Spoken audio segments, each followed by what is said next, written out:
বিশ্বব্যাপী হালাল খাবারের বাজার রয়েছে $2 ট্রিলিয়ন। আন্তর্জাতিক বাজার গবেষণা সংস্থাগুলোর পূর্বাভাস, বিশ্বে 160 কোটি মুসলিমের চাহিদা পূরণে আগামী বছরই এ বাজারের আকার ছাড়াবে $2.8 ট্রিলিয়ন। এবার এই বাজার ধরতে বাংলাদেশি উৎপাদকদের পাশে দাঁড়াচ্ছে হংকং ভিত্তিক প্রতিষ্ঠান কম এশিয়া লিমিটেড।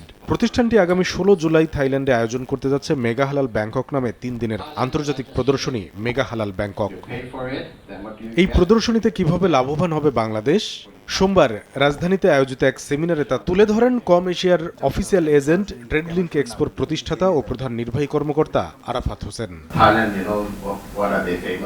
ইসলাম ধর্মের পাশাপাশি বিশ্বব্যাপী অন্য ধর্মের মানুষও হালাল খাবারে অভ্যস্ত হচ্ছে। বাজারটি প্রতিনিয়ত বাড়ছে।